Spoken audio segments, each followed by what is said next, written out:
es cierto? En ese contexto de lo que es la razón de cambio y rapidez de variación, habíamos finalizado la clase de ayer viendo estos conceptos de la variación absoluta y variación relativa y de cómo nosotros podemos utilizar estas herramientas de interpretación de los resultados. Como bien mencionaba, claro, la variación absoluta se sigue manejando el concepto de las unidades, a diferencia de la variación relativa que utiliza un concepto adimensional, es decir, sin dimensión, pero también de una manera porcentual, ¿sí?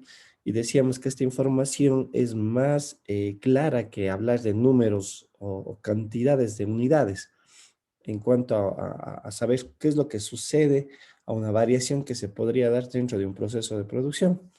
Habíamos visto de cómo se entiende la información y reitero, es más, no sé si decir es más elegante en la presentación estos datos de esta manera y vuelvo a reiterar, más me da una mayor interpretación, ¿sí? Bien, continuemos entonces. Otros conceptos también que están asociados a la derivada y este concepto de la razón de cambio son las tasas de variación. A ver, espera un ratito. Sí, y aquí podemos definir dos conceptos asociados a eso, la tasa de cambio media y la tasa de cambio instantáneo. Ya le veo, Sandra, gracias, ya le veo, Sandra, para ver de dónde era para grabar, se me olvidó ayer, ¿dónde estaba esa parte? Trato de subirle este video al YouTube, yo también el otro ya le subí el día de ayer, no le encuentro, Sandra, si no, le voy a anotar. No, ¿dónde era? No le encuentro, se me olvidó dónde era ayer que lo hicimos.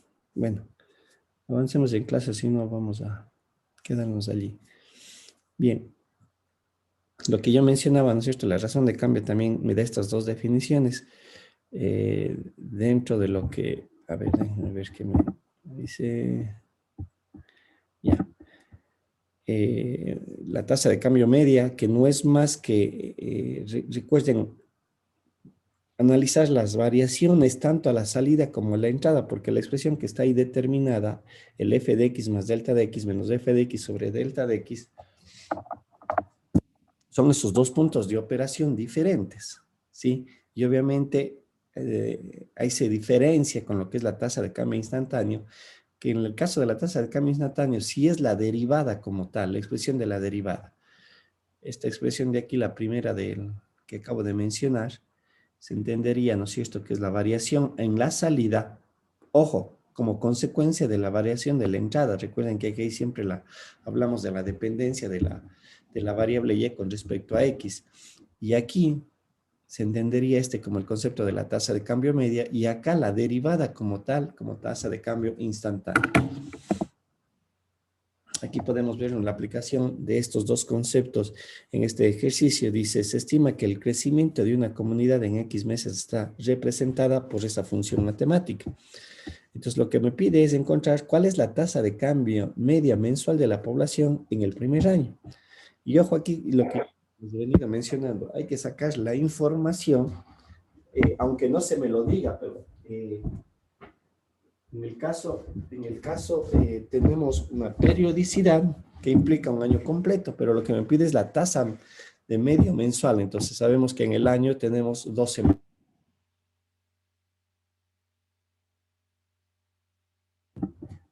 Bien, entonces la tasa de cambio medio va a entenderse la variación desde el inicio, ¿no es cierto?, del análisis, es decir, con t igual a 0, hasta los 12 meses para completar el año. Entonces la relación decía, o debería de estar escrita, en base a la relación que tenemos, es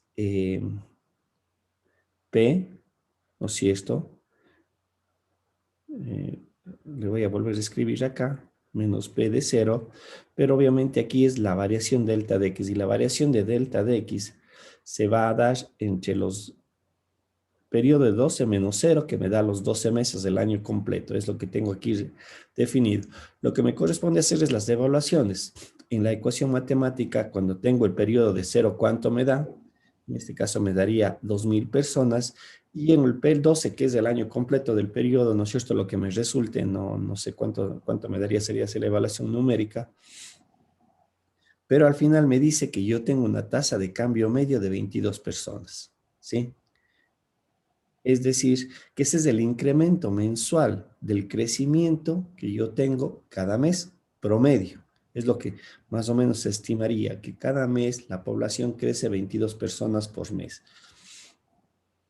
A diferencia de la tasa de cambio instantáneo que hace referencia a la derivada, es un punto específico de la función, ¿sí? Obviamente se sacaría la derivada y aquí el problema me pide en el numeral B cuál es la tasa de cambio instantáneo de la población dentro de los 14 meses. Entonces aquí me está dando un punto específico. ¿Qué es lo que sucede en el mes 14? Y aquí el valor me dice que la tasa de cambio instantáneo resulta ser 38 personas por cada mes. De hecho, esta viene a ser la pendiente. La de acá, esta es una pendiente, pendiente tangente y esta es una pendiente secante matemáticamente. Si nosotros le analizamos y recordamos lo que habíamos visto, partíamos de la derivada. Cuando nosotros hablábamos del punto P y Q, este resulta ser una recta, una pendiente de una recta secante, entendido así, ¿no es cierto? En tanto que la otra, cuando hablamos de la tasa de cambio instantáneo, es esta. Ah, perdón, aquí sería una recta tangente, que es el resultado, pero la interpretación es lo que nosotros le damos. Dice, ¿cuál es el incremento de la población en el mes 14? Entonces, por ejemplo, en este numeral C lo que me va pidiendo es cuántas personas se han incrementado de un mes a otro, el número de personas, no ya una tasa de crecimiento. Y la manera en la que yo hago es la evaluación, muy bien, el mes 14 y el mes 13, el anterior, porque yo quiero determinar cuántas personas, en cuanto al crecimiento poblacional que se tenía, se dio de un mes al otro. Entonces aquí obviamente tendré que evaluarle el mes 14 menos el mes 13, el anterior, y quiere decir que entre estos periodos de 2 meses se ha incrementado un número de 37 personas. Ojo, esto ya no es una tasa de crecimiento, sino es la cantidad de personas que se incrementaron entre estos dos segmentos de tiempo. ¿Sí? Obviamente la diferencia entre B y C se da debido a que la tasa de cambio instantáneo no es constante. ¿Sí? Eso es bien importante tener presente porque estos dos valores hace referencia no son iguales. ¿Sí? Es por la manera en la cual se da la tasa de crecimiento instantáneo, ¿sí? Y es otra razón, otra de las aplicaciones dentro de lo que es la razón de cambio y rapidez de variación, sobre todo porque es una razón de cambio. Bien, otro aspecto también muy importante que nosotros tenemos que tener presente es el análisis de los datos y por eso hablábamos de la manera porcentual, y justamente aquí relacionado a la tasa de cambio. No tanto como nosotros podemos desarrollar aquí, le hemos visto, hablamos ya de unidades, personas por mes, sino también entenderle de manera porcentual. ¿Dónde está? Aquí. Bien. Aquí un pequeño ejemplo. Cuando nosotros hablamos de una población de 3 millones, vamos a poner ese ejemplo, y decimos que se han incrementado 30 personas más, el crecimiento de población es de 30 personas. Nosotros esta cantidad podemos ver que frente a los 3 millones a lo mejor no es relevante. O sea, se incrementaron 30 personas en una población de 3 millones, no puede ser no me da mucha información, ¿sí? Pero obviamente, si en este mismo ejemplo decimos que la población de un mes al otro crece en 3.000 personas, porcentualmente podemos ver las 30 personas representan un 0,001%, pero 3.000 personas ya representan un 1%. ¿Sí? Numéricamente, reitero, no puede ser relevante esta información, pero porcentualmente me puede dar ciertos indicadores, sobre todo, vuelvo a reiterar, para tomar decisiones.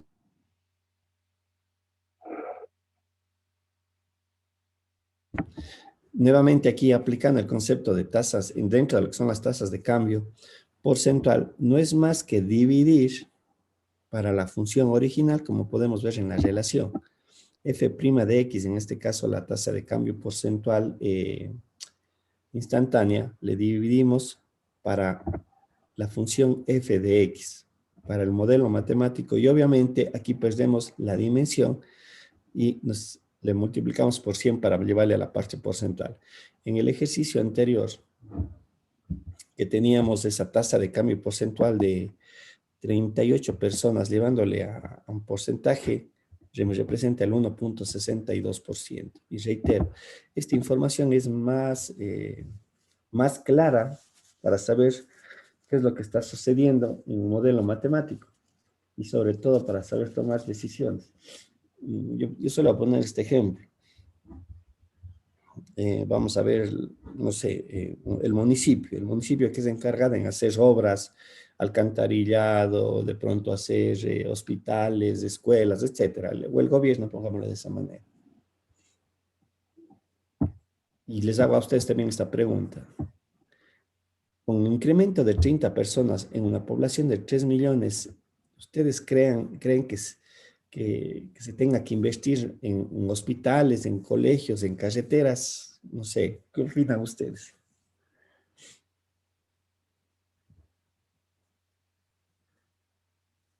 A diferencia de los 3,000 personas, que sería el otro caso. No, no es cierto. Porque obviamente el aparato que se tiene ya instalado puede que supla el servicio para estas 30 personas. Pero si hablamos de unas 3,000 personas, entonces obviamente estos indicadores me pueden dar esa información, decir, si llega el momento en que yo tengo que comenzar a invertir en hacer escuelas, colegios, hospitales, hacer infraestructura básica, alcantarillado, agua potable, sí, porque comienza a ser relevante, pero en vez de entenderle de 30 a 3,000 personas, lo podemos entender de una manera porcentual, es una información nuevamente lo que dije, más elegante para entender y sobre todo porque es una información que sin tener mucho conocimiento mucha gente podría entender, ¿sí? Esta manera de hablar de forma porcentual. Estamos en las interpretaciones de estas representaciones numéricas van en ese sentido.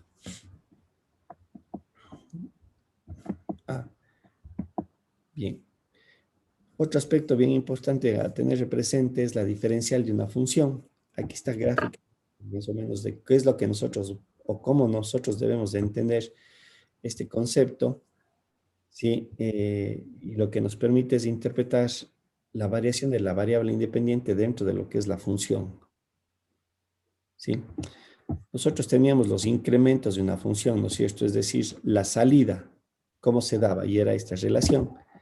En el momento que variaba f de x, la salida automáticamente también se veía afectada. Y nosotros aplicábamos este criterio matemático de aquí. F' es el límite, obviamente, de la variación de la entrada cuando delta de x tiende a 0 y obviamente cómo se veía afectada la salida. Era lo que dije hace un momento, delta de y sobre delta de x, que es exactamente lo mismo. Bien, vamos a ver que la derivada tiene una aplicación bien importante y una representación dentro de estas características. Bien, nosotros sabemos que la derivada es una aproximación a este concepto matemático, al delta de x, ¿sí? Teniendo presente que de aquí nosotros si despejamos el delta de f, recuerden que esto lo vimos al inicio del tema de las derivadas, lo podemos escribir de esta forma. Y recordad también que el delta de x es el diferencial de x. Recuerden que es delta de x o de x. Pero este mismo concepto no se aplicaba a la salida. Aquí nosotros teníamos que claramente diferenciar el incremento en y el diferencial de y. Pero nosotros decíamos, a medida de que esto se sigue aproximando, ¿sí? Esto es delta de y esto es de y, perdón, y esto es delta de y. Estas dos cantidades se iban aproximando, se iban haciendo cada vez más cercanas. Y por eso colocábamos esta relación. Y de aquí puedo separar el incremento de la función. Bien. Nosotros sabemos que la derivada se evalúa en un punto específico del dominio. ¿Sí? Eso es lo que nosotros podemos evaluar. Y aquí tenemos justamente lo que he mencionado. El df es igual a f' de x. Estas dos cantidades van a ser próximas a medida que delta de x se va haciendo cero, lo que decía hace un momento, ¿no es cierto? Gráficamente, si este valor se hace cada vez más pequeño, que es el delta de X, estas dos alturas que yo tengo, delta de y de Y, se aproximan, son muy similares. Ahora, si nosotros reemplazamos anteriormente en esta expresión de aquí, el delta de F, el delta de F no es más que evaluar F de X más delta de X menos F de X, ¿no es cierto? Lo que estoy haciendo aquí, menos S' de X, y obviamente separando esta relación de aquí, el F de X más delta de X, que es una aproximación, se me tiene esta relación. Esta expresión que estoy trazando en realidad es la ecuación de una recta. Es la ecuación de una recta.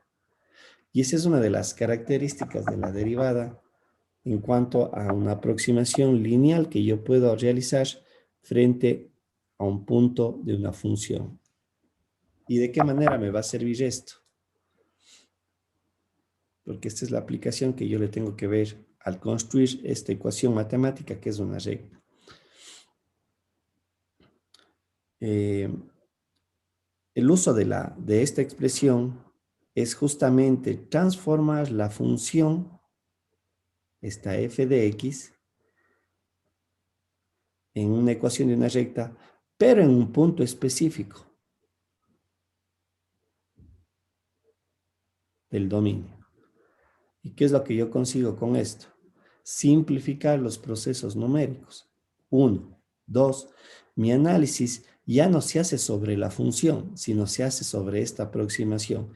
Claro está aquí cuál es el pero de estas aproximaciones lineales a través de la derivada, porque aquí está presente la derivada. Ojo, aquí es donde yo estoy considerando esta aproximación lineal, que a medida que me aproximo, me alejo de este valor de x, ¿sí? Yo voy a tener un error. Y cada vez que yo me vaya alejando, este error se incrementa, sea para cualquiera de los dos lados. Entonces, este modelo matemático o esta aproximación lineal se suele utilizar para valores cercanos de un punto del dominio que yo quiero analizar. ¿Sí? Me sirve localmente, pero reitero, si yo me alejo mucho de ese valor del dominio que estoy analizando y le utilizo la recta, la ecuación matemática que está aquí descrita como la recta, lo que yo voy a tener es un error que dentro ya de la matemática, si este error es extremadamente grande, el resultado no me sirve. Entonces, este concepto matemático de tener una aproximación lineal es localmente dentro de un valor del dominio. Entonces son las aplicaciones que yo puedo tener dentro de la modelación matemática utilizando estas relaciones a través de lo que es el diferencial de una función. ¿Sí? Por ejemplo, dice la función de costo para producir Q unidades es la ecuación matemática. Siendo el nivel de producción, dice, actual de 20 unidades, ¿cuál es la variación al incrementar la producción a 20.5? ¿Sí? Si yo saco el incremento no es más que el punto inicial menos el punto final, porque al fin y al cabo lo que a mí me interesa es determinar cuánto se me incrementa mi costo de producción. ¿Sí? Entonces lo que yo hago es el punto inicial que parto de las 20 unidades al nuevo punto que sería 20.5. Esto es el delta de C. Pero si utilizamos nosotros la relación que asocia la derivada, es decir, esta expresión matemática de acá, que es una aproximación, nos correspondería derivar la función, que es 2Q más Q, y aquí analizar en el punto 20, porque es el punto de partida. ¿Sí? Ahí tengo que analizar, mucho cuidado. No en 20.5, sino en 20, porque eso es lo que me dice hacia dónde se va a mover mi función de costo y obviamente su derivada, en este caso su razón de cambio. Y podemos ver que en este resultado me da 21.25 y acá me da 21. El error cometido dice que es de 0.25. Pero en esencia lo que nosotros tenemos es esta ecuación de aquí. Esta es la ecuación que estamos teniendo aquí. Pero estamos analizando cerca del punto de 20. ¿Sí? A ver, pues un ratito aquí.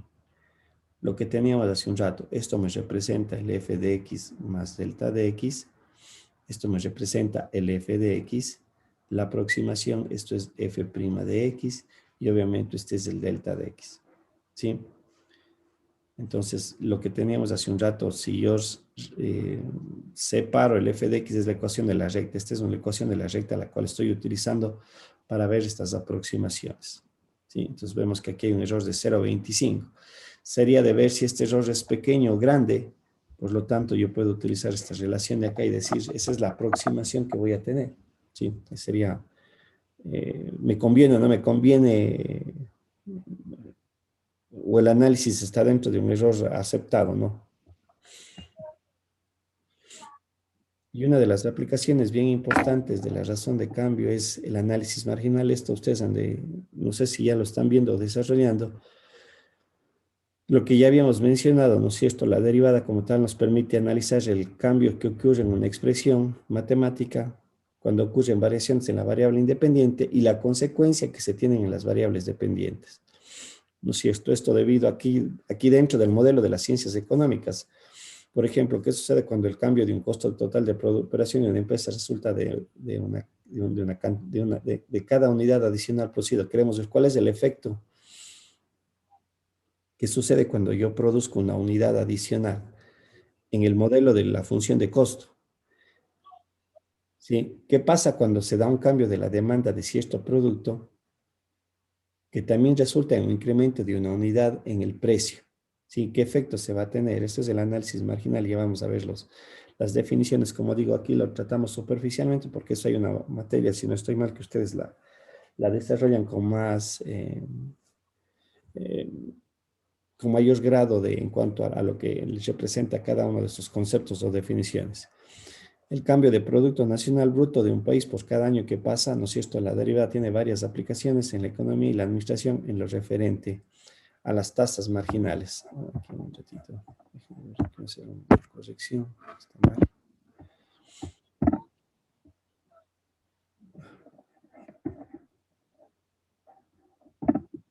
Regálame un segundito porque esto tiene que venir acá. Sí. Aquí van a aparecer ciertos conceptos que es consecuencia de la función de estos modelos, de la función de costo, de la función de ingreso y de la función utilidad.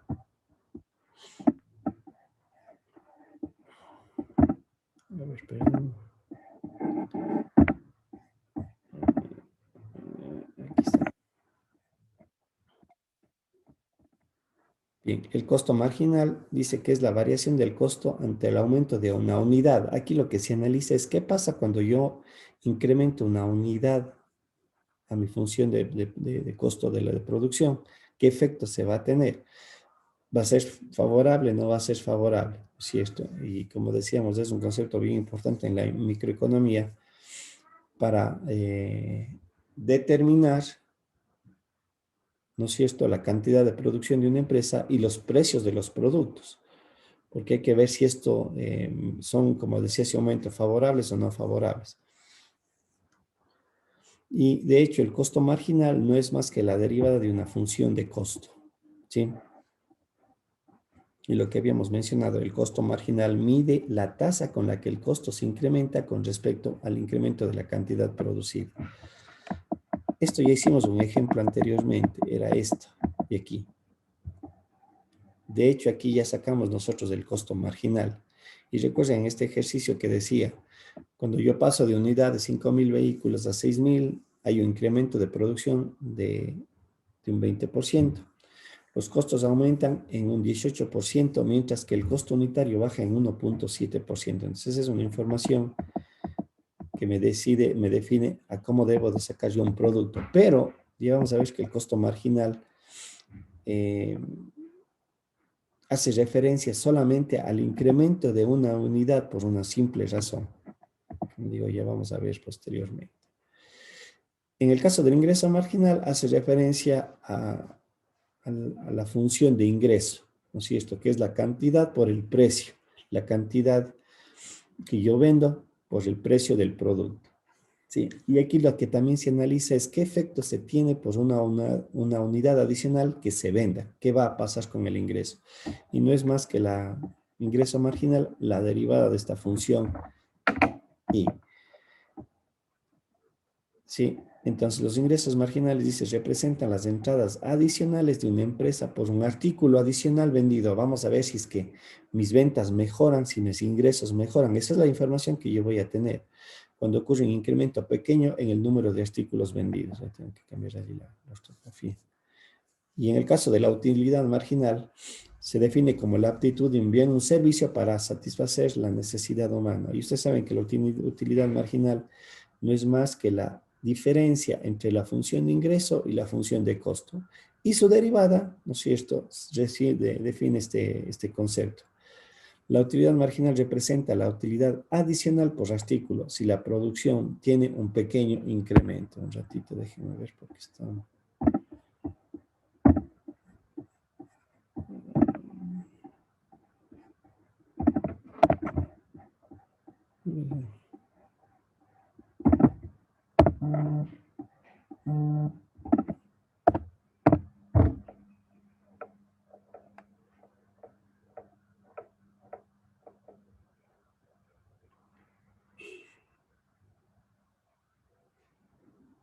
A ver, déjenme ver un ratito.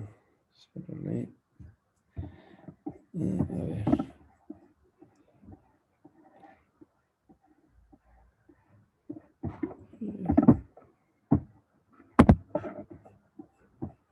Un pequeño incremento. Ya solamente arreglar esto, porque si no después me queda.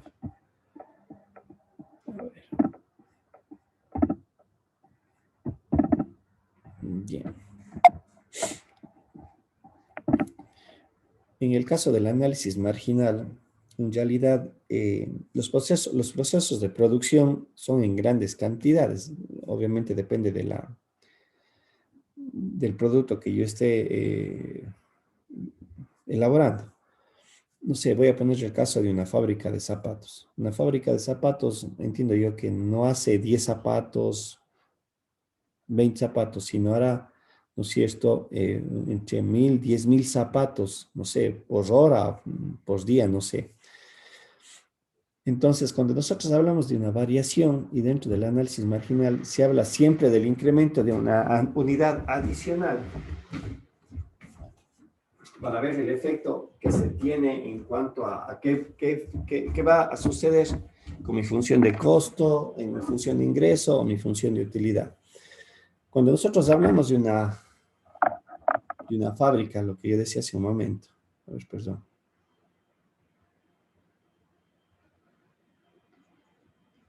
Me produce 10.000 pares de zapatos.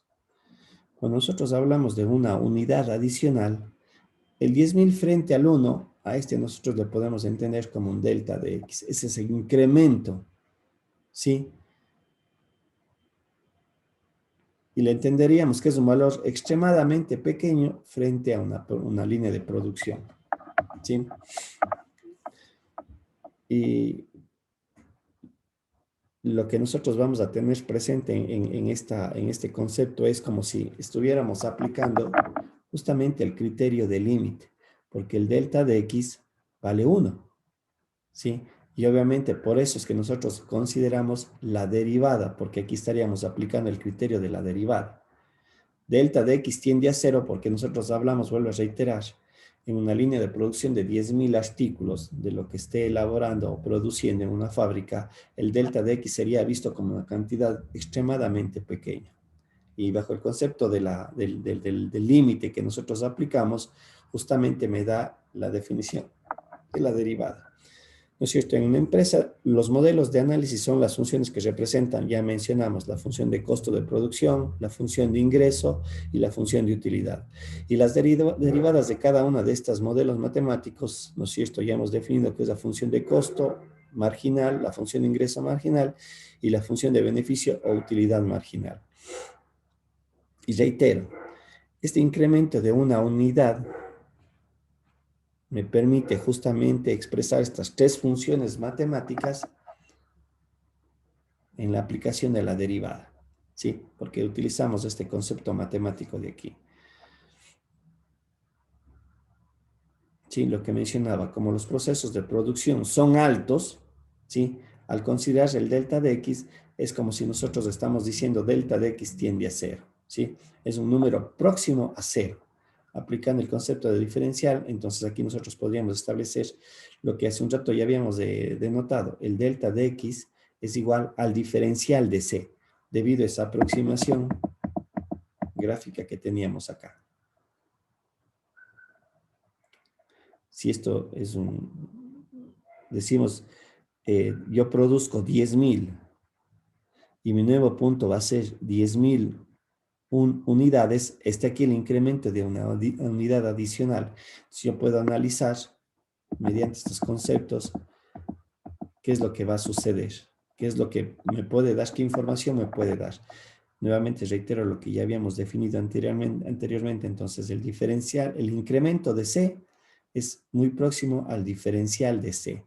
Y aquí tenemos las relaciones, aquí me falta colocar, aquí sería de X, ¿sí? Tenemos estas relaciones matemáticas. ¿Sí? Y nuevamente reiterando, el costo marginal es el incremento del costo, el costo marginal, es decir, su derivada es el incremento del coste que se produce al incrementar una unidad en las X unidades producidas. Ese es el análisis marginal que se suele hacer. ¿Qué es lo que va a suceder cuando yo incremento una unidad? Por ejemplo, dice una función de costo está definida por el modelo matemático que está ahí descrito. Por lo tanto, el precio está definida por esta función. Esta es la función de costo. Esta es la función que me da el precio del producto. No es la función de ingreso, mucho cuidado, ¿no? Y los que se venderán las unidades producidas. Dice,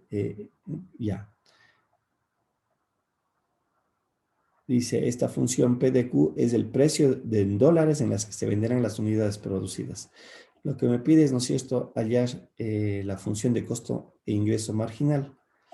La función de costo no es más que derivar lo que tenemos acá en esta función, vendría a ser esta relación. El ingreso es lo que me cuesta más mi precio, ¿sí? Y haciendo ya toda la simplificación, tenemos que me da esta relación de aquí. Aquí debería de ser, perdón, aquí estoy haciéndole mal, aquí es esto. Corregirle esto, un ratito, aprovechemos ahora.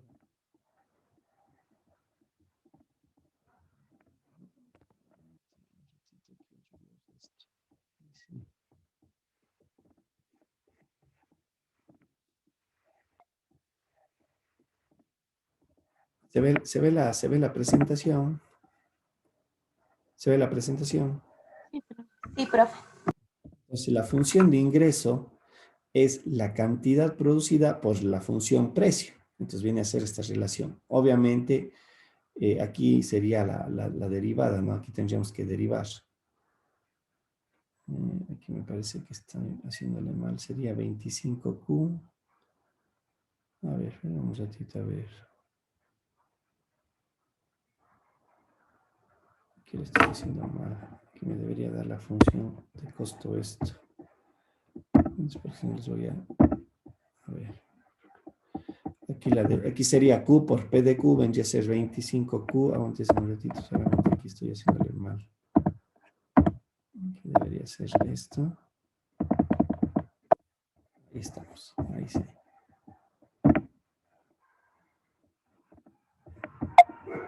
A ver.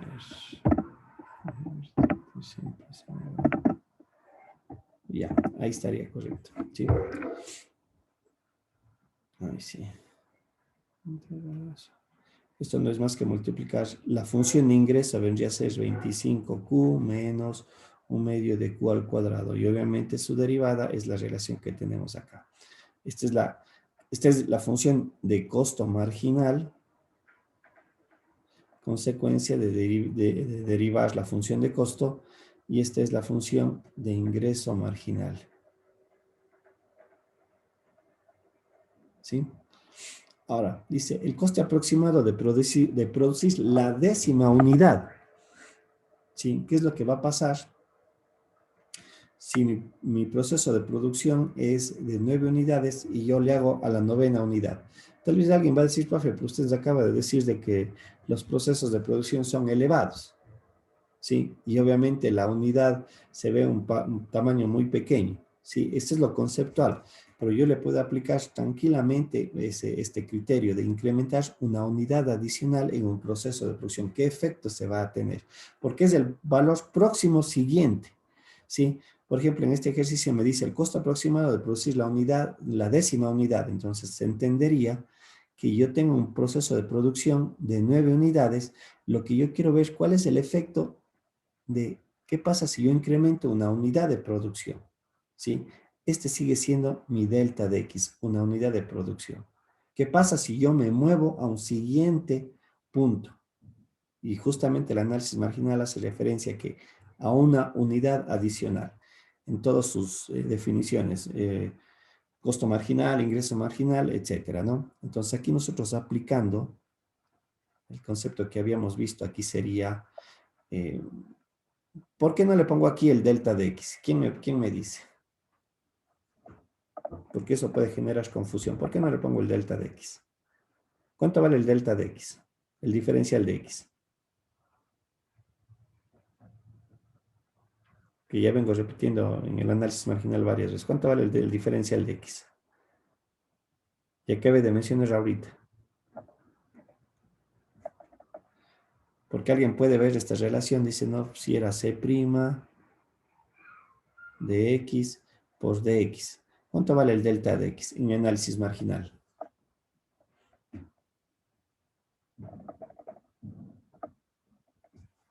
Uno. ¿De cuánto? ¿Cuánto? Uno. No, no, Verónica, no la escuché. Uno. 1, ¿sí? Yo lo decía hace un rato aquí, recordemos esto, C' de X es igual a dc sobre, a ver, perdón, estoy haciéndolo mal, sería, sí, dc sobre dx.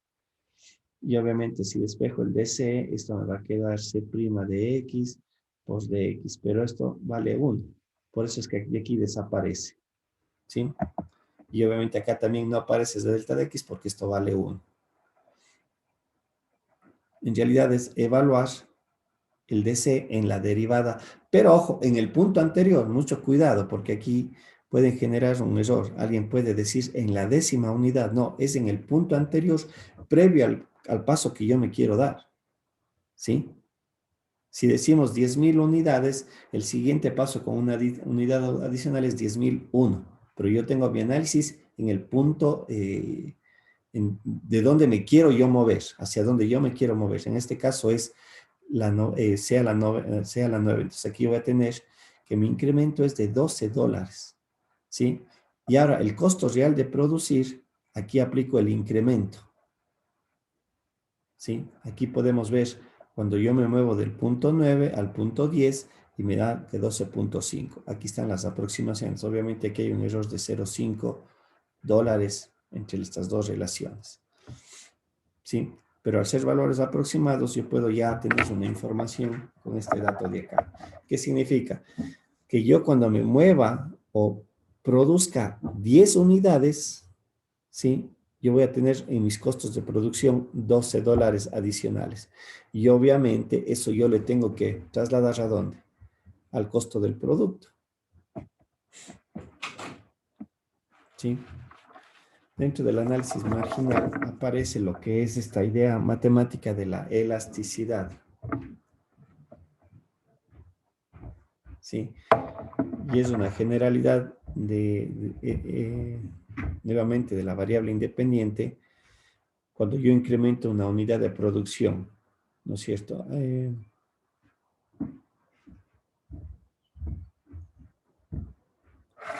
Bien, cuando yo incremento el precio, ¿sí?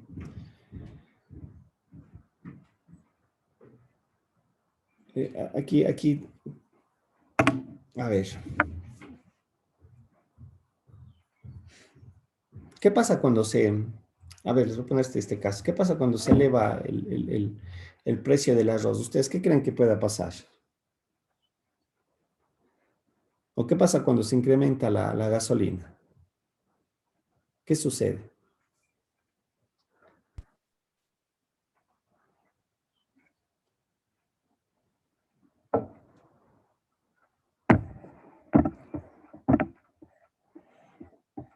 ¿no es cierto?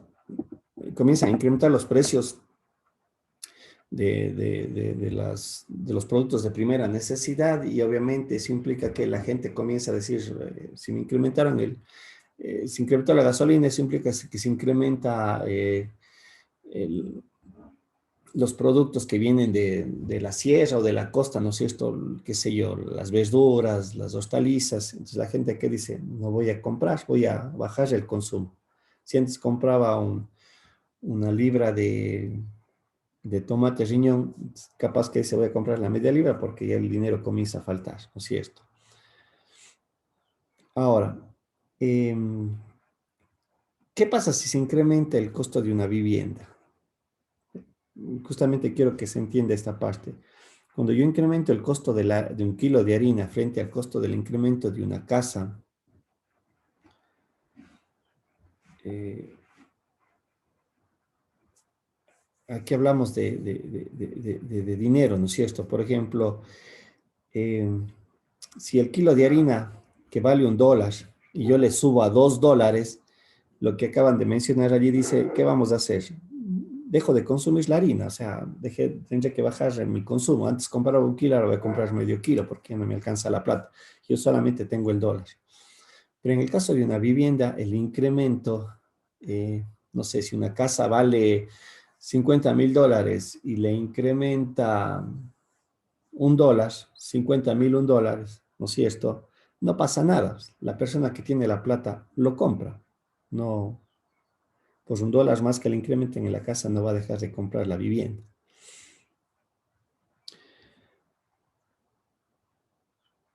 Sí, la elasticidad lo que me permite es medir la intensidad de una relación entre variables económicas para ver qué es lo que sucede, ¿sí? Y la manera de definir este concepto de la elasticidad, reitero, yo les voy a dar más la relación matemática, esto ustedes lo van a analizar mucho más en otras materias, más específicamente, pero van a requerir del concepto de la derivada. Dice, si definimos que X es una función de precios y P, ¿no? Si de una función de precios P tenemos que X sería una función f de P. Ahora dice, si el precio varía, lo que yo decía hace un momento, no es lo mismo el efecto de la harina que el efecto de una casa. Si yo incremento de $1 a $2 la harina, sabemos la consecuencia, pero si incremento de una casa que vale 20,000 a 20,000.1 dólares, no pasa nada. Entonces dice, si el precio se incrementa, el cociente entre las variaciones relativas de la demanda y del precio, que vendría a ser esta relación, recuerden que esta es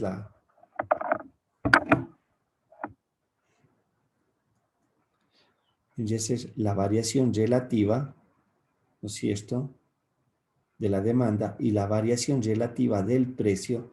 Matemáticamente yo tengo esta expresión.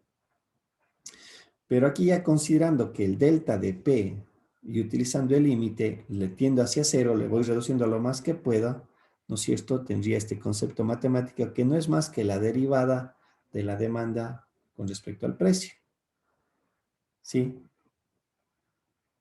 Esta relación matemática que está descrita aquí es lo que se conoce como la elasticidad. ¿Qué es lo que sucede con la variación, en este caso del precio, los efectos que se va a tener y saber cómo se mueve la demanda? Vamos a ver, yo creo que tenía aquí un ejercicio, sí. Vamos a ver, ya. Dice, sea la función de costo la que está ahí expresada, dice, donde X esté en un dominio de 1,000 a 10,000. No sé lo que se esté produciendo. Dice, si en un mes la producción fue de 4,800, podemos escribir las siguientes relaciones, ¿no es cierto? Aquí tenemos la variación, valor absoluto. Este viene a ser el valor relativo, ya de las relaciones que vimos anteriormente. Tenemos el valor absoluto de la salida, ¿sí? Porque con 4,800 se me produce 50,000. Hagamos cuenta que sean los mismos vehículos, 4,800 vehículos, y acá voy a tener que me producen el costo de producir los 4,800 vehículos, me da 50 millones, no sé, aquí tenemos la variación relativa. Dice, como Y depende de X a cualquier variación de delta de X, provoca variaciones del delta de y, es, lo que ya venimos mencionando hace un buen rato. Cualquier variación que se dé aquí, se ve afectada la salida, hay variación. Sí, es decir, yo le puedo escribir, entonces, mediante esta expresión, hay una variación. Sí, entonces tenemos que la variación relativa es delta de y sub 0, y aquí tendríamos nu delta de x sub 0. Son variaciones relativas, donde k y n se conocen como la razón de cambio y elasticidad respectivamente. A ver, la razón de cambio vendría a ser esta expresión matemática, delta de y, delta de x, despejando de aquí. Y si nosotros vemos, esta expresión de aquí es la anterior. Es esto lo que tenemos acá descrito. Este es el nu. Toda la relación que tenemos aquí, que viene a ser la elasticidad.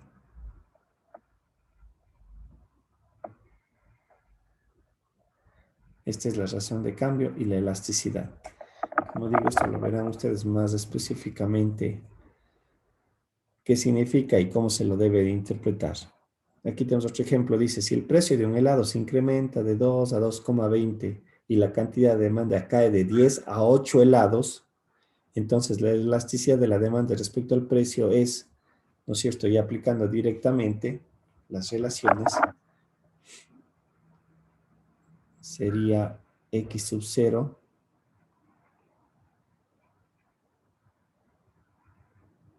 vamos a ver aquí para entenderle aquí el x sub 0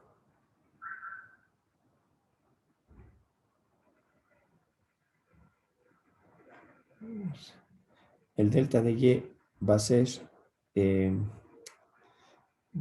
sería 10 menos 8 para que me dé los dos.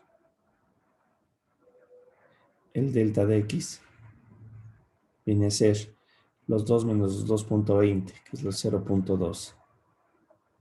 Sí, son estas dos variaciones. Y x sub 0 y y sub 0, el x sub 0 es el punto de partida que vendría a ser los $2 del helado, porque de ahí partimos del problema, y y sub 0 es el 10. ¿Sí? Un poquito para identificar las relaciones. Este es mi punto inicial de partida, aquí están los datos del punto inicial de partida y aquí están las variaciones. Y me da como resultado el 2. Me parece que aquí debería ser el signo negativo porque sería 8 menos 2. Aquí debe ser menos 2 el valor.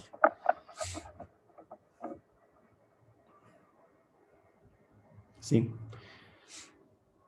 Como digo, eso un poquito ya lo desarrollarán, pero que vean de dónde, cómo están relacionados con la parte de la derivada, cómo lo tenemos que entender. ¿Estamos? Otro concepto de la derivada son las aplicaciones geométricas. Y en realidad las aplicaciones geométricas, aunque le vamos a ver más adelante cuando veamos este concepto de máximos y mínimos, de concavidad, ahí un poco también se van a ver estos ejemplos geométricos por el uso de la derivada, pero por lo general las aplicaciones están dirigidas a encontrar la pendiente de una curva, ¿sí? Aplicando la definición matemática. Recuerden que la derivada como tal no es más que la pendiente de una recta tangente a la curva en un punto del dominio, lo que ya habíamos mencionado. Y ahí es donde se van a aplicar estas relaciones geométricas. Un poquito esto lo veremos o lo aplicaremos más adelante en los siguientes temas, pues ahí se van a ver justamente estas relaciones y cómo le vamos a interpretar dentro de lo que es la curva. ¿Sí? Tener presente que no es más que dentro de las aplicaciones es la determinación de la pendiente en algunos ejercicios que se pueden ir desarrollando. Y lo que es una de las partes bien importantes de este capítulo es justamente la determinación de lo que se define como los extremos de una función. Y aquí vamos a definir lo que se entiende los máximos y mínimos relativos y absolutos de una función. Bien, ¿qué es un máximo relativo? Dice, existe un valor de C que pertenece a un intervalo AB. Entonces, para todos los valores de X que pertenecen a B, excluido este valor de C, si se cumple esta condición matemática, f de C siempre va a ser mayor a los f de X, nosotros indicamos que aquí tenemos, en el valor del dominio se da un máximo relativo. ¿Qué es lo que nos está diciendo esta definición? Que existe un punto C, ¿no es cierto? Tal que para los otros valores de X que le pertenecen al mismo valor, nosotros podemos ver entonces que si calculamos para estos valores de salida X y este valor f de c, esta altura, esta es la altura f de c, gráficamente podemos dar nosotros cuenta que este f de c siempre va a ser mayor a los otros valores que estemos calculando de x. Acá también tenemos un caso similar. Sabemos que ese f de c siempre va a ser mayor a todas las alturas que estoy trazando yo. Entonces, si se cumple esto, nosotros decimos que c es un máximo relativo. Y ya vamos a ver cuándo se conecta con la derivada, porque recuerden lo que yo les había mencionado.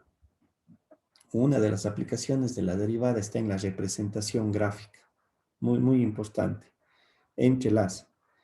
Cuando decimos que es un mínimo relativo, la definición es exactamente similar, pero la restricción final es la que cambia.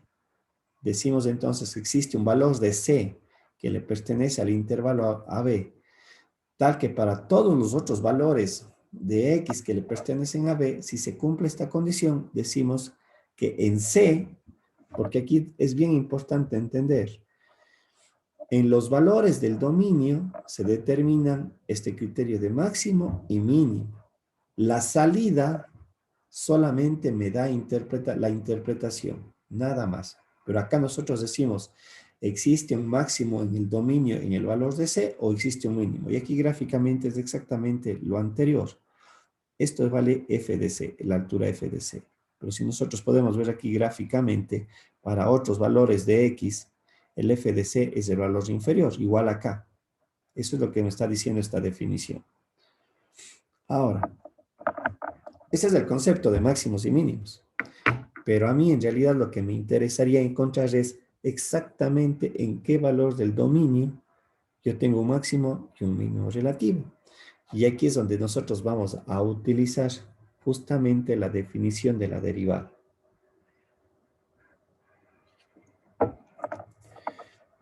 ¿Qué pasa cuando la derivada vale 0? ¿Quién me puede decir? No, más bien, nuevamente la misma pregunta anterior. La interpretación geométrica de la derivada, ¿qué es?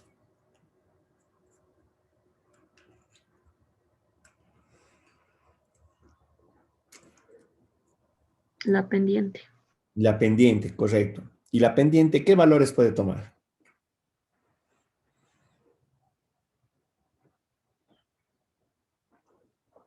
¿Qué valores puede tomar la pendiente?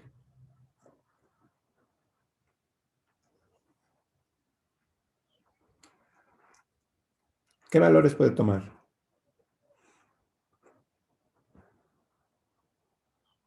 ¿Qué valores puede tomar la pendiente?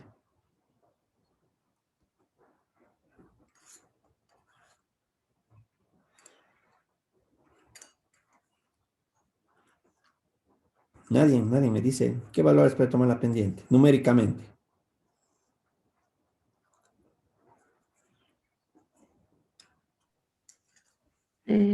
Positivos y negativos. Correcto, no sé por qué sea. Si toma valores positivos, a ver, si toma valores positivos, ¿cómo está representado gráficamente esa pendiente en el plano cartesiano? Con respecto al eje horizontal. Es creciente.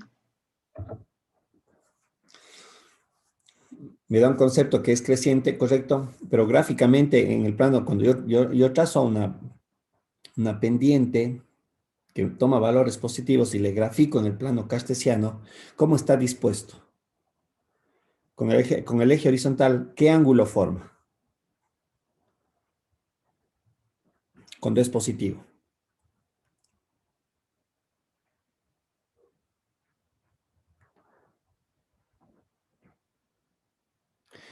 ¿No es cierto? La pendiente, ¿qué me permite calcular? ¿Qué me permite encontrar? Con la pendiente, ¿qué es lo que yo hallo? Una vez que calculo la pendiente, ¿qué puedo calcular con la pendiente?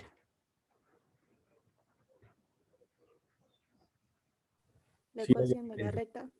la recta, ¿no es cierto? La recta tangente, ya sabes que es la recta tangente a la curva. Lo que estoy preguntando es, esa recta en el plano cartesiano, si la pendiente es positiva, ¿qué ángulo me forma con el eje horizontal?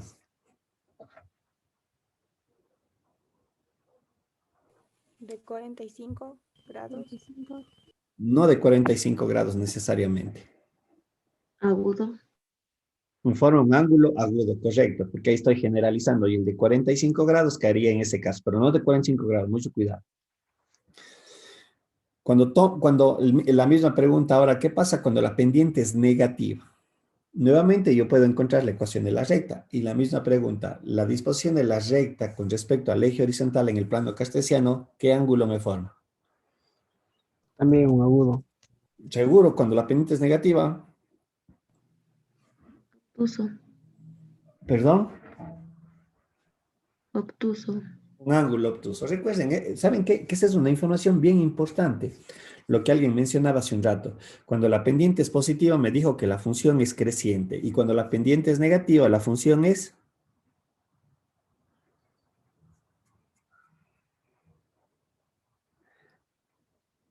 Cuando es positiva, reitero, cuando la función es positiva, me dice que la función es creciente. Esa es información bien importante que yo tengo que tener presente. Y cuando la pendiente es negativa, ¿qué me dice que es la función? Decreciente. Decreciente. Cuando la pendiente es positiva, el ángulo de inclinación con el eje horizontal es un ángulo agudo entre 0 y 90 grados, y cuando la pendiente es negativa, el ángulo de inclinación es un ángulo obtuso de 90 a 180 grados. Por eso digo, es bien importante esa información del signo de la pendiente. Vean, con el signo de la pendiente yo he sacado ya dos características que luego la puedo utilizar en la representación gráfica. Me dicen que la pendiente puede tomar valores positivos y negativos. Pero hay un valor que todavía no me han dicho. ¿Qué valor puede tomar la pendiente?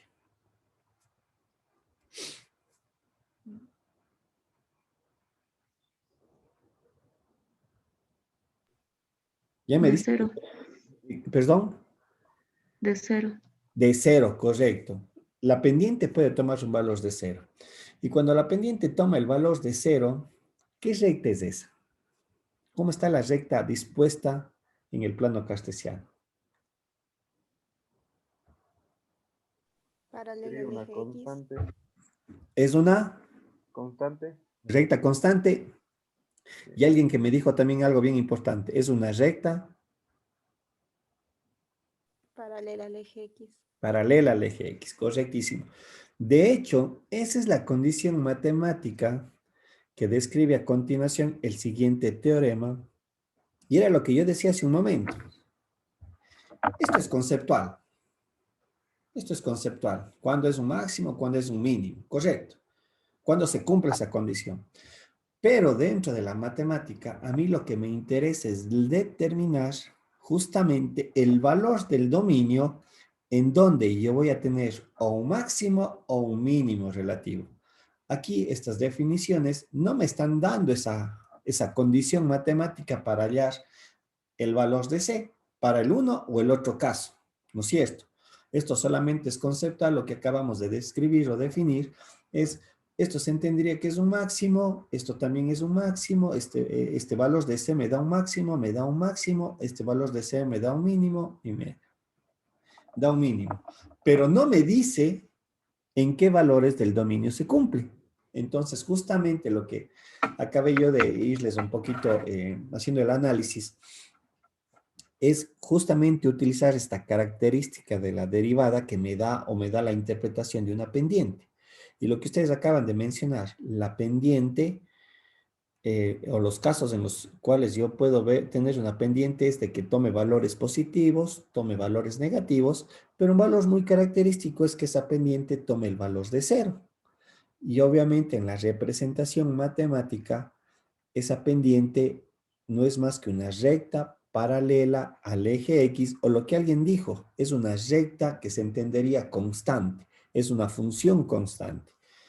Bien, y justamente ese teorema dice lo siguiente, que ahora lo me va a permitir encontrar esos valores del dominio donde se cumple esa característica. Dice, si f de x para todos los valores de x en un intervalo AB es continua, porque es una característica muy importante, y f tiene un extremo relativo en C que le pertenece a este intervalo A, C es mayor a A y C es menor a B, está contenido dentro del intervalo, y existe f' de C, ¿no es cierto? Entonces, este f' de C es igual a 0. Quiere decir que si se cumple la característica de continuidad, que si C está contenido entre A y B, yo puedo encontrar la derivada de f de x y evalúo C, que vendría a ser, me estaría dando, ¿qué información me estaría dando si yo le evalúo f' de C? Me dice que la función es diferenciable. Recuerden que es algo bien importante lo que habíamos visto anteriormente. Una función puede ser continua, pero no necesariamente diferenciable. Pero una función que es diferenciable automáticamente me dice que la función es continua. Entonces es algo que se debe de cumplir, que la función sea diferenciable. Y ya vamos a ver ciertos casos que inclusive aquí gráficamente tenemos esa situación. Entonces, si yo evalúo f de c y es igual a 0, lo que yo estoy encontrando es justamente en lo que se conoce como los valores críticos. Y los valores críticos son valores del dominio en donde yo puedo tener un máximo o un mínimo. Y eso también es bien importante aclarar. Si se cumple esta condición matemática, lo que yo estoy diciendo, a ver aquí en la gráfica, veamos, ¿no es cierto? Características que se deben de cumplir. Continuidad, diferenciable, que la función sea diferenciable. Y en el momento que ese valor de C sea igual a 0, lo que yo estoy encontrando entonces es,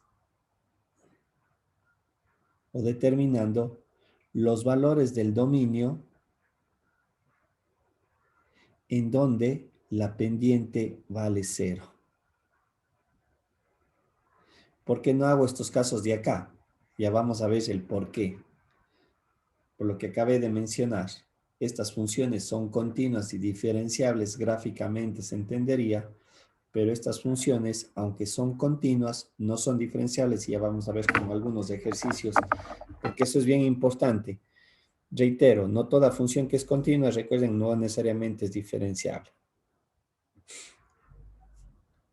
Lo que había mencionado, la aplicación de este teorema se sustenta en la diferenciabilidad de la función, es decir, en la existencia de la derivada. Aquí tenemos unos ejercicios, dice, y unos ejemplos que hay que tener presente, porque vamos a tener ciertos casos en donde, si es verdad, me da un valor crítico, porque recuerden lo que acabé de mencionar, el aplicar este teorema, lo que me permite es encontrar lo que se conoce como los valores críticos, pero no necesariamente siempre me va a dar un máximo o un mínimo. Tenemos la función f de x igual a x al cuadrado menos 4x más 5. Si yo le derivo, me queda 2x menos 4. Yo le voy a evaluar para x igual a 2.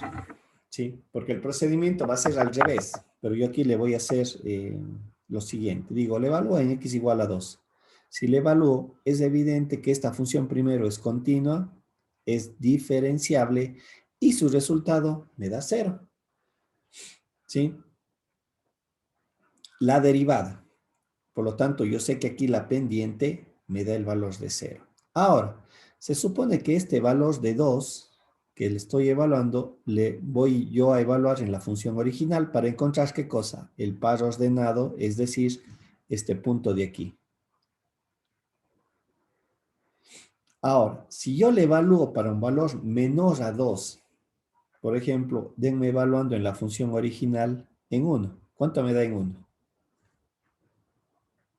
¿Cuánto me da la función en 1? Si alguien me da calculando.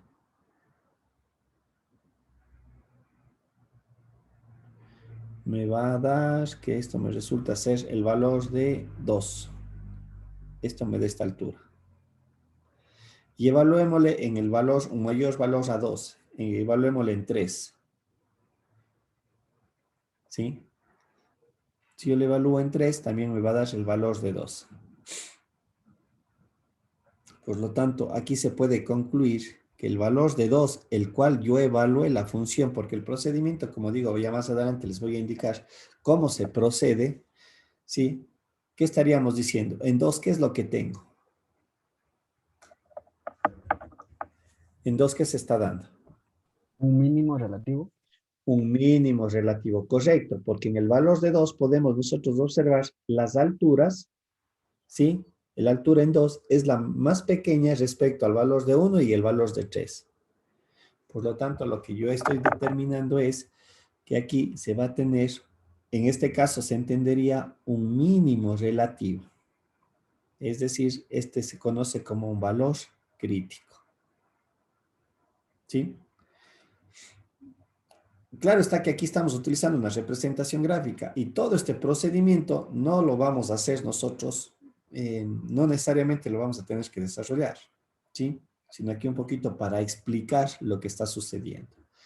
Tenemos otro caso. F de x es igual a x menos 1 sobre 3 más 2. Si saco su derivada, esta es su derivada. Y aquí lo que voy a hacer es exactamente lo mismo que hice anteriormente. Le voy a evaluar en el valor de 1. Y si ustedes observan, cuando le evalúo el valor de 1, en la derivada, primero digo la función es diferenciable y el resultado es 0. Pero hago exactamente lo mismo que en el caso anterior. Le voy a tomar, esto es el valor de 1 que estoy analizándole. Le voy a tomar un valor a la izquierda y un valor a la derecha.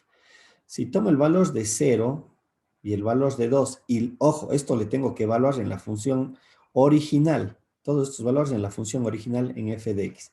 Cuando le evalúo el f de 1 me da el punto 1,2. Este es el punto de la función original. Démosle el valor de 0. Si le doy el valor de 0 en la función original, ¿cuánto me resulta? Me resulta que esto es igual a 1. Y cuando le hago en el valor de 2, esto me resulta que es el valor de 3. Aquí, ¿cuál es mi conclusión?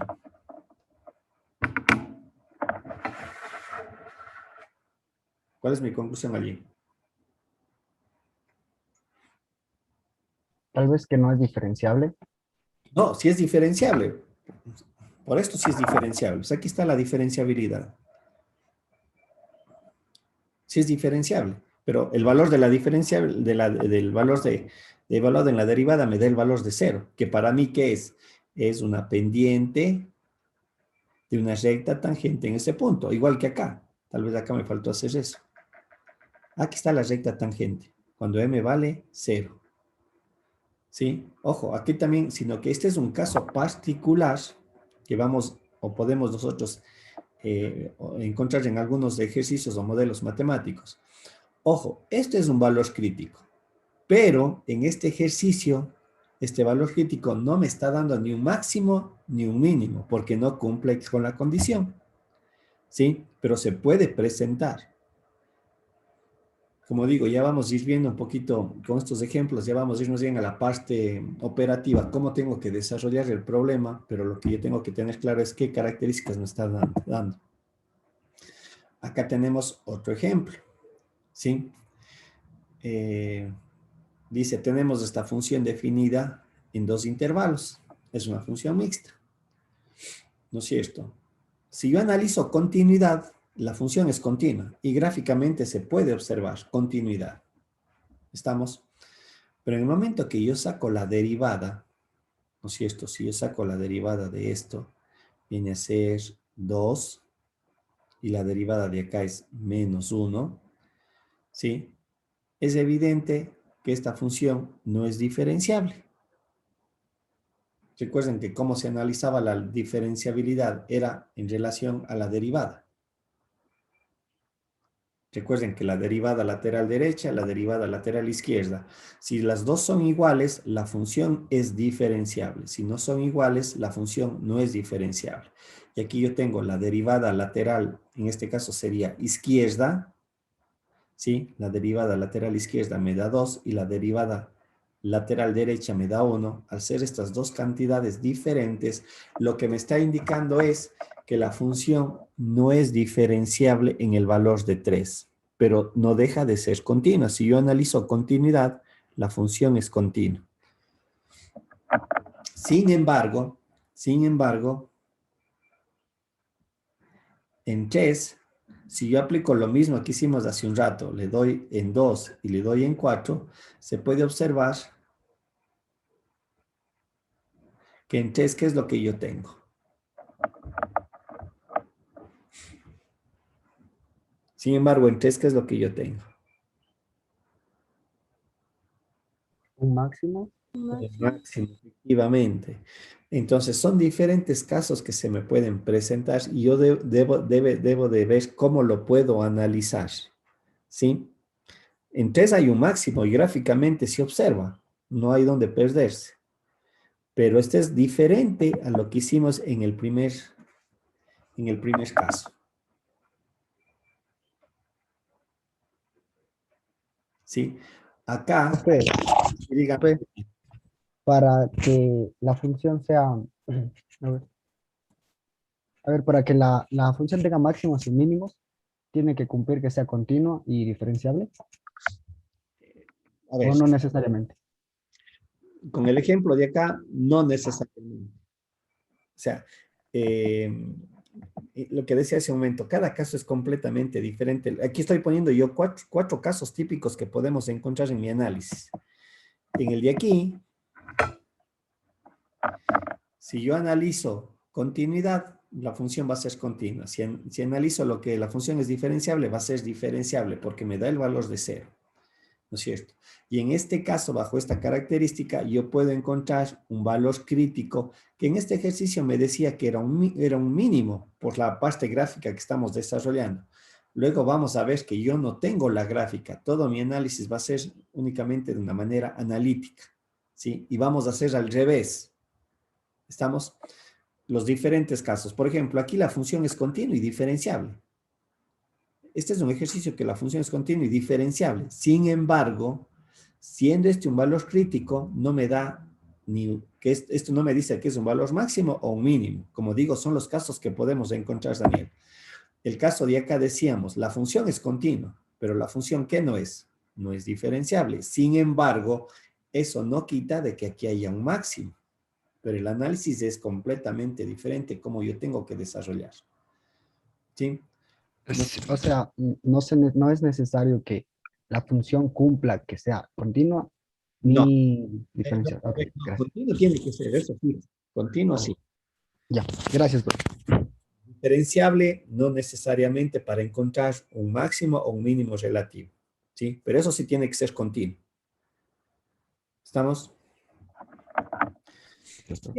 Y el cuarto caso que nosotros tenemos es el que está aquí analizado. Si nosotros tenemos esta función f de x igual a 1/3, podemos darnos cuenta que su dominio va desde menos a más infinito. Esta es una función continua, cumple esa característica, pero en el momento que yo saco su derivada es esta. Y aquí nosotros podemos observar que su derivada se convirtió de una forma matemática, se convirtió en una división. 1 dividido para esto. Y aquí, como podemos nosotros observar, tendríamos que restringir el valor de x diferente de 0. ¿Sí? Pero en la derivada, no en la función original. Mucho cuidado. Porque reitero, en la función original está incluido el 0. Sí o sí. Se ve eso porque aquí, como digo, son los casos que nosotros podríamos analizar y saber diferenciar el criterio o el concepto. Aquí está incluido el 0. Pero en el momento que saqué su derivada, se excluyó el 0, porque no hay la división para 0. Por lo tanto, aquí también es un caso particular que cuando la derivada se entendería lo siguiente: si yo pudiera evaluar en 0 este ejercicio, ustedes saben, si le meten esto en la calculadora, ¿qué va a salir? Error matemático, ¿no es cierto? Si ustedes sacan en la calculadora. Sin embargo, si yo aplico la definición de límite de f de 0 más h menos f de h sobre h, van a darse cuenta que esto, visto desde un límite, me va a salir infinito. Si le hacen el análisis matemático de esta manera. Y el valor de infinito tiene una interpretación. Quiere decir, a ver, déjenme ver. Quiere decir que cuando, ojo, cuando es infinito, pero no indeterminación, en realidad lo que yo tengo es una recta paralela al eje Y. ¿Sí? En este ejercicio coincide que es el eje Y, cuidado, no se vayan a confundir. Y si nosotros recordamos, recuerden que yo había dicho que la pendiente está asociada a una identidad trigonométrica. ¿Qué identidad trigonométrica? La pendiente. La tangente. A la tangente del ángulo que forma el eje horizontal con la recta. Y ustedes saben que la tangente de 90 grados o de pi sobre 2 radianes, ¿a qué es igual? Si meten en la calculadora, ¿qué les va a salir?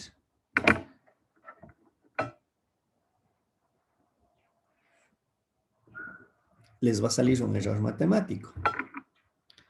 Entonces, ese error matemático se entiende que esta es una pendiente infinita. Y son estos 4 casos que yo puedo tener en el análisis de la determinación de los valores críticos. Vuelvo a repetir. En este caso, función continua, diferenciable, ¿sí? Pero que sí cumple la condición de ser máximo o mínimo. En este caso le consideramos que era mínimo. Función continua, diferenciable, pero podemos observar que este punto de aquí, o este valor del dominio, no me da ni un máximo ni un mínimo. Función continua, pero no diferenciable. Sin embargo, me está dando un valor crítico que en este caso se entendería que fue un máximo. Y el último que tenemos, función continua no diferenciable, ¿sí? En este caso, lo que se me da es esta pendiente infinita, que es una recta, ojo, reitero, aquí es una recta. Es más, recuerden ustedes,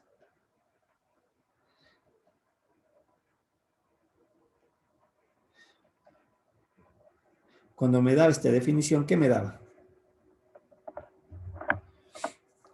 ¿Qué pasaba cuando me daba esa definición? Límite de f de x Asíntota. es igual a infinito. ¿Qué me graficaba? ¿Qué ¿No me es una asíntota, profe? Es una asíntota, correcto, es una asíntota. Pero ojo, esta asíntota, en mi ejemplo, es de esta función. ¿Sí? Es de esta función, no de la función original. Sino que, ojo, aquí cómo están conectados f y f'. Recuerden que todo está conectado debido a que la derivada nace de la función original, en este caso x al 1/3. ¿Sí? Pero este concepto matemático lo estaríamos aplicando aquí a la derivada. Es esto de acá. Ojo, si yo grafico las dos, x a la 1/3 y x a la 3x a la 2/3, son dos gráficas diferentes.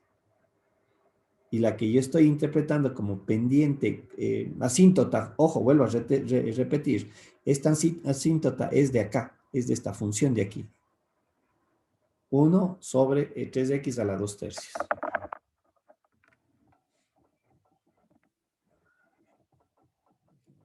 Cuestioncita. Vamos a ver dónde está.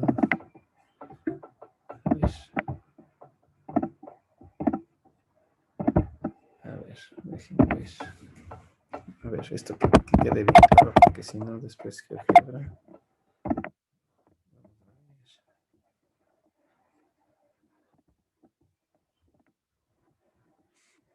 Bien, la función que yo estoy graficando me dice que es raíz cúbica, creo que era así, raíz cúbica.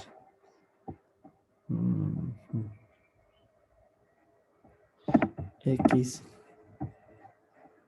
a la 1 dividido para 3. Esa es la gráfica que tengo allí en mi presentación. Esa es la función original, pero en el momento que yo saco su derivada, me resulta que sería 1 dividido por 3 sería, en este caso, a ver si lo hice mal. A ver, sería por x a la, vamos a ver, x a la 2 dividido para 3. Bien. Aquí creo que se puede observar justamente lo que quiero que se entienda. A ver, más grandecito. Ya. Lo que está en verde es mi función original, sobre la cual yo voy a trabajar. Ese es mi modelo matemático, x a la 1/3. La otra, la g de x, que está ahí representada, es consecuencia de la derivada. Y por eso yo de ahí hacía la acotación. En lo que está en azul, se puede observar que justamente en el eje vertical para esa función se tiene una asíntota. ¿Sí? Pero nuevamente también vale hacer la acotación. Estas dos están relacionadas. Recuerden esto lo que mencioné. Lo que está en verde tiene un dominio desde menos infinito a más infinito. Este es el dominio de la función. Sin embargo, en el momento que saqué yo la derivada, hay una exclusión del dominio que tiene que ser diferente de cero. Y lo que mencionaba hace un rato. Sin embargo, aquí el cero está incluido en la función original porque sí existe. Pero lo que yo estoy entendiendo, o lo que yo debería de entender, déjenme ver si puedo graficar.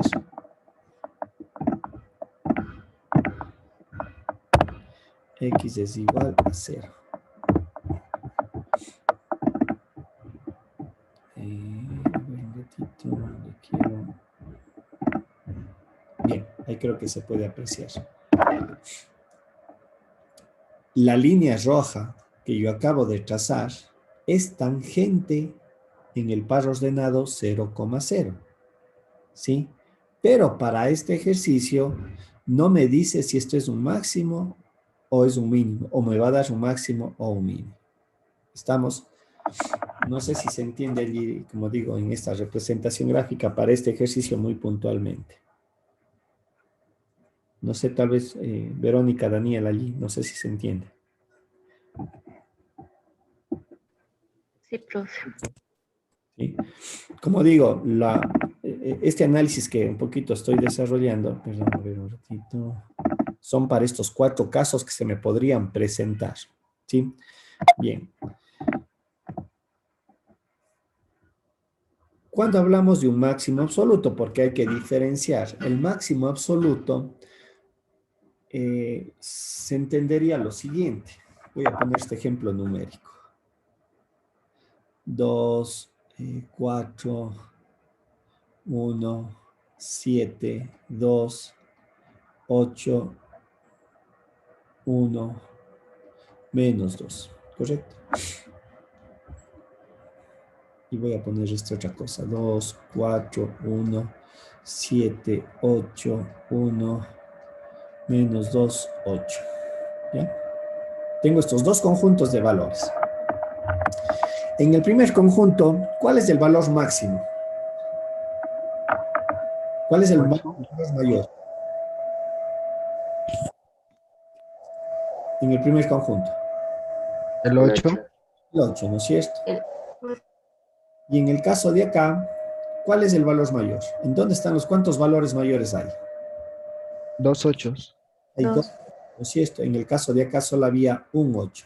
Entonces, ¿por qué hago este ejemplo? Porque ya vamos a ir a la definición. El valor máximo absoluto se debe de entender que es una cantidad única. ¿Sí? De todo un conjunto, el máximo absoluto es una única cantidad. Y en el primer conjunto que yo coloqué 2, 4, 1, 7, 2, 8, 1 y menos 2, quiere decir que yo sí tengo un máximo absoluto, porque es el único valor. En el segundo conjunto que yo coloqué 2, 4, 1, 7, 8, 1, menos 2 y 8, sí, también tengo un valor máximo que es el 8, pero ¿cuántos valores hay? Hay 2. Por lo tanto, en el segundo conjunto no hay un máximo absoluto. Lo que yo podría decir, tengo 2 máximos relativos. ¿Sí? No sé si se entiende el ejemplo para ir a la definición, que es exactamente lo que me dice. No sé si se entiende el ejemplo que acabo de poner ahí con esos valores. Entonces, el máximo o el mínimo absoluto en su defecto también es lo contrario. El mínimo absoluto es una única cantidad. Pero si de un conjunto yo tengo varios valores que siendo mínimos son varios, entonces ahí yo no tengo un mínimo absoluto, yo tengo un mínimos relativos, ¿sí? Porque el concepto sigue siendo similar en estas dos definiciones, máximo o mínimo. Ahora, ¿cuál es la definición? Exactamente lo que acabo yo de mencionar. Para todos los valores de x y una función f de x continua, existe un único valor, ¿no es cierto?, que le pertenece a A y B, en donde f de c siempre va a ser mayor a los f de x, ¿sí? Lo que habíamos definido también como máximos o mínimos relativos, porque para encontrar el absoluto, yo tengo que encontrar primero los relativos, y de ese conjunto de relativos decir muy bien cuál es el valor mayor o cuál es el valor menor, porque la otra conclusión es lo mismo que tenemos acá. Para todos los valores de x y una función f de x existe un valor de c que pertenece a b, tal que f de c es menor o igual a f de x, ¿sí? Como ven, esta definición es muy similar a lo que partimos de acá.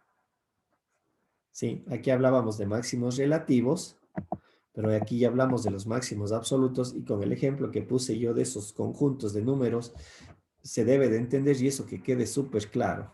Yo puedo tener varios máximos relativos dentro de un análisis, como hemos de ver en algunos ejercicios, pero de esos máximos relativos yo solamente puedo obtener, si el ejercicio así me lo da, un máximo absoluto o un mínimo absoluto.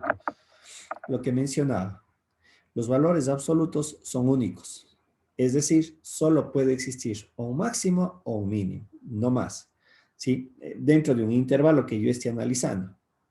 Bien, en tanto los valores relativos, sean máximos o mínimos, son aquellos que cumplen las definiciones anteriores y pueden ser múltiples, varios. Eso no se puede repetir el valor de salida, etcétera, etcétera. Bien, algo bien importante también que vale recalcar, como digo en esta parte, ojo, los valores críticos, yo he mencionado que corresponden al dominio. El valor crítico es justamente encontrar en qué valores del dominio yo tengo la posibilidad de encontrar o un máximo o un mínimo, independientemente de que sean absolutos o relativos. Pero la salida es lo que me describe justamente este criterio que acabamos de desarrollar. Si es el máximo o un mínimo. A ver. Veamos este ejercicio y ahora veamos ahora sí la manera en la cual yo voy a desarrollar y aplicar este primer concepto de los valores críticos. Déjenme ver aquí por qué está con ese subtítulo. No.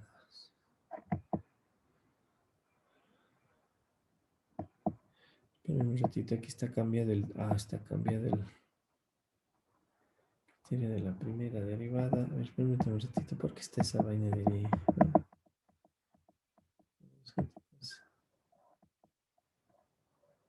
Ya. Bien.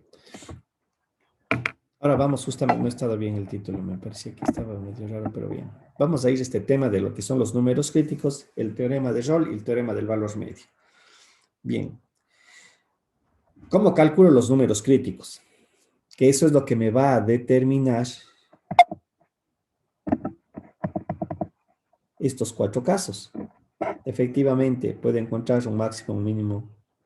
Voy a tener este caso que no me da ni un máximo ni un mínimo. Podría tener esta condición o esta última condición de acá. ¿Sí? Bien, veamos a ver cómo se hace el desarrollo matemático. Ahora vamos a hacer al revés. Recuerden que yo aquí partí diciendo, muy bien, aquí le voy a evaluar en 2. Yo le di ese valor, pero no lo conocía, no lo calculé. No es porque era el sustento teórico. Aquí le di en el valor de 1 en este ejercicio. Pero ahora vamos a hacer cómo calculo esos valores. Bien, tengo lo siguiente. Dice, el número crítico es el valor del dominio que cumple la siguiente condición. Sea C un valor que le pertenece al dominio de una función f de x. ¿Sí? Y siendo f' de x es igual a 0, ¿no es cierto? Es una condición que se debe de cumplir para sacar esa pendiente, esa recta tangente a la curva, pero al mismo tiempo que tiene que ser, ¿qué? Paralela al eje X. UF' no existe, es decir, no es diferenciable, como habíamos visto en el caso anterior. Entonces, C es un número crítico, es decir, si este valor de C cumple con esta condición, que vendría a ser diferenciable y pendiente igual a 0, o también este valor de C no existe. Como digo, son los casos anteriores que habíamos analizado. Entonces, a C se le conoce como un número crítico. Veamos aquí cómo vamos a resolver el problema. Tengo esta función matemática, x a la cuarta más 4x al cubo menos 2x al cuadrado menos 2x. Yo saco su derivada y su derivada me da como consecuencia esta expresión. Bien, lo que se hace a continuación matemáticamente es justamente el procedimiento para encontrar estos valores de C. Y lo que se hace es igualarle a 0, es decir, esta derivada. Le igualo a 0. En el momento que le igualo a 0, mi ecuación matemática solo tiene una incógnita, que es la variable x, que son los valores del dominio. ¿Sí? Y obviamente aquí resuelvo algebraicamente. Para este ejercicio me resultó que x es igual a 3 y x es igual a 1 y x es igual a menos 1. Y haciendo toda la parte algebraica, la factorización, etcétera, etcétera. Me resulta que yo tengo 3 valores que me cumplen que la derivada va a ser igual a 0. ¿Sí? En este ejercicio. ¿Sí? Como digo, ya la parte matemática, eso ya les corresponderá desarrollar y resolver. Esta es una ecuación de tercer orden y ustedes saben que en la teoría de las ecuaciones el grado de la potencia me define el número de raíces, que pueden ser raíces iguales, raíces diferentes o raíces imaginarias. Si me salen raíces imaginarias, ese resultado se desecha, porque nosotros estamos trabajando en los números reales. Bien, lo que había mencionado, aquí tengo mis 3 resultados. Ha sido x igual a menos 3, x igual a menos 1 y x igual a 1. Ojo, reitero, la información que yo saco de aquí es que estos 3 valores que le pertenecen al dominio son números críticos o valores críticos.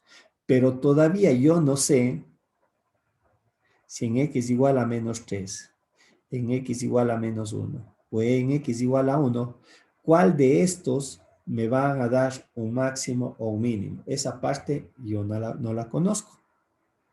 Y justamente lo que se viene a continuación es ese análisis.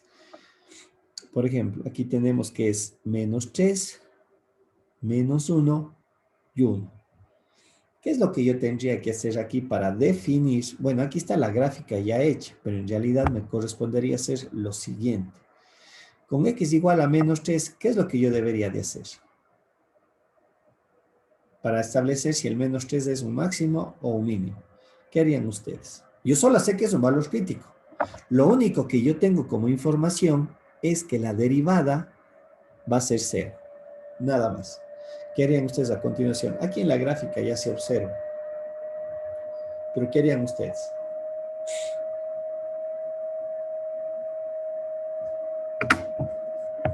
Evaluar, profe. Ya, pero ¿evaluar qué? Ya, si yo evalúo... Los valores que nos darían. A ver, Daniel y alguien más me estaba mencionando. Si yo evalúo en la función original, es decir, estos 3 valores, evalúo aquí en f de x, mucho cuidado. Lo que voy a encontrar va a ser este punto, este sería el punto 3,9, creo que es, bueno, no sé lo que me sale. Este punto de acá y este punto de acá. Yo encontraría eso. Insisto, aquí en la gráfica, yo ya la coloco, pero en realidad no conozco la gráfica. Yo no sé cuál es la gráfica. Yo acabo de encontrar son los puntos. Pero ¿qué más haría yo? Yo ya encontré esos 3 puntos. Quiere decir que en f de menos 3 la salida me da menos 9. Este es el par ordenado menos 3, menos 9. Este me da el par ordenado, perdón, me da el menos 1, 7. Y acá me da el par ordenado 1,9. Yo tengo estos puntos. Olvidémonos de la gráfica, como dije hace un momento. ¿Qué más haría yo? Ya tengo graficado los tres pares, esos 3 puntos, que son de la curva. ¿Qué más haría? Para determinar en x igual a menos 3, x igual a menos 1 y x igual a 1. Yo no sé todavía si son máximos o mínimos, porque esa información, al hacer este procedimiento, no me lo dice. ¿Sí? Lo único que yo he sacado es que en estos 3 valores su derivada vale 0. Yo sé que por aquí voy a tener una recta tangente a la curva cuya pendiente vale 0, recta tangente cuya pendiente vale 0. Eso es lo único que yo he sacado. Esto vale 0, m es igual a 0. ¿Qué adicionalmente harían para definir? ¿Quién me dice?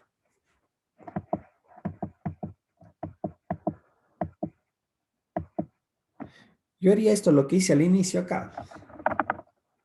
Yo daría valores inferiores a 3 y valores mayores a 3.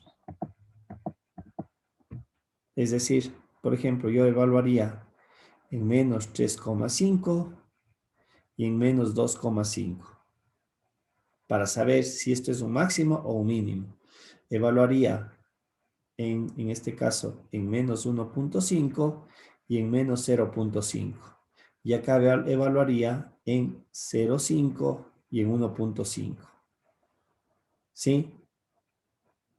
Más adelante vamos a ver que este procedimiento que estoy yo haciendo en este momento no es necesario, pero necesitamos tener otro criterio adicional para poder ya determinar con certeza si esto es un máximo o un mínimo. Si yo le evalúo con menos 3,5 es como que le estuviera evaluando aquí, así. En 2,5 acá. Por lo tanto, ¿qué podríamos deducir? El valor de menos 3, ¿qué me está dando? Mínimo relativo. Me está dando un Un mínimo relativo. mínimo relativo.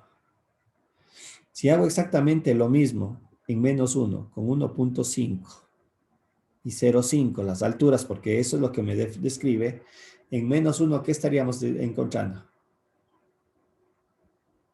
Un máximo absoluto. No máximo, solo cuidado. Un máximo, primero un máximo relativo, ya va a ver por qué no es un máximo absoluto, ya se va a dar cuenta por qué. Y en el valor de 1, le digo en 0,5 y en 1,5. En 1, ¿qué me está dando? También un mínimo. También un mínimo relativo. Así pongámosle con minúscula, un mínimo relativo. Entonces ahí recién yo digo, en x igual a menos 3, yo tengo un mínimo relativo. En x igual a menos 1, yo tengo un máximo relativo. Y en x igual a 1, yo tengo un mínimo relativo. ¿Cuánto vale ese mínimo relativo? Vale menos 9, porque es la salida. Ese máximo relativo, ¿cuánto vale? Vale 7 y acá vale menos 9. Entonces, si nosotros observamos, yo tengo dos valores mínimos relativos, por lo tanto, tengo mínimo absoluto.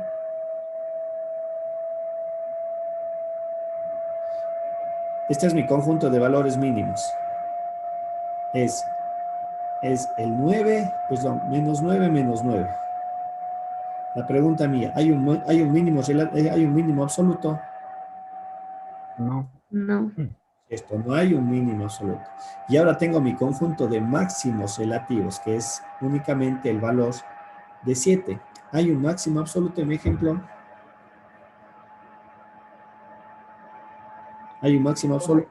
Es que es único y no se puede que sea un absoluto. A ver, no lo entendí, Daniel. ¿Hay un máximo o no hay máximo absoluto? Yo entenderé que hay un máximo absoluto porque es único, es un máximo único. No se repite dos veces el 7. Ojo. Evalúeles, no sé si puede evaluarles rápidamente para el valor de, evalúe para el valor de 3. Puede evaluarle la función. toda la función completa. Claro, obvio. Ok, ya. Evalúele para 4 o para 3 nada más.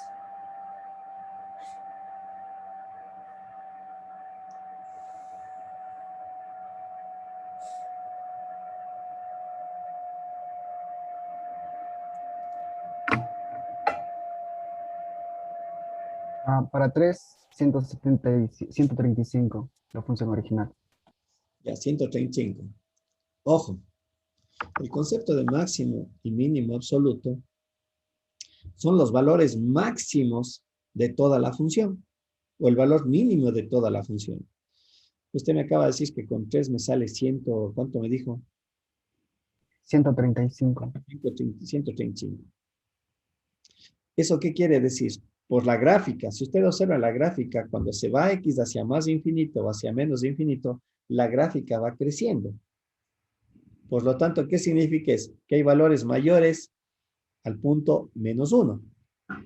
Y por eso es que este no es un máximo absoluto.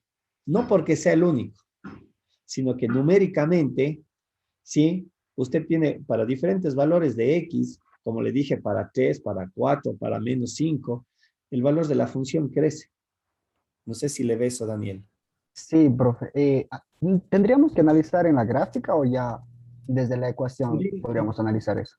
Lo que pasa, por eso digo, vamos teniendo un poquito de paciencia. Yo tengo aquí la gráfica. Cuando yo hago todo este análisis de aquí, yo no tengo la gráfica. De hecho, esta va a ser una herramienta para yo tener luego la gráfica. ¿Sí? Si no, yo me estoy valiendo de la gráfica solamente para interpretar cuándo tengo los mínimos, cuándo tengo los máximos. Ojo, cuando nosotros comencemos a analizar funciones, todo esto de lo que está aquí, lo que estoy poniendo en el círculo, yo no lo tengo. Todo lo contrario. Esta información que yo voy sacando, estos pares ordenados que yo saqué aquí, ¿sí? Yo los voy a utilizar justamente para hacer la gráfica de la función. Esto es una herramienta dentro de las aplicaciones para graficar una función. No sé si me explico. Sí, entiendo, profe. Muchas gracias. Ahorita vamos a ir definiendo lo que yo había mencionado, números críticos. Y más adelante, lo que acabamos de hacer en eso de x igual a -3, menos 3,5, menos 2,5, yo siempre digo es el método empírico. Y más adelante vamos a ver justamente los criterios que me permiten definir x igual a -3 es un máximo o es un mínimo, o sea, automáticamente, justamente con las características de la derivación. ¿Sí? Y va a ser mi herramienta, sino obviamente yo la gráfica la utilizo para ir posicionando en este momento. ¿Estamos? Bien, poquito solamente para ir finalizando, que nos quedan 7 minutos. Ya, dejémosle esto para ver el día de mañana para continuar con estas definiciones para ciertos casos o ciertos ejercicios. ¿Sí? Listo. Le dejamos allí. Mañana continuamos con esta parte. Sí, le dejamos allí el contenido. Yo trato también de subir esto a la plataforma para que tengan el video. ¿Estamos? Ya voy a revisar nuevamente porque en donde me permite que puedan grabar. ¿Sí? Listo, quedamos aquí entonces. Nos vemos el día de mañana con ustedes. Gracias, profe.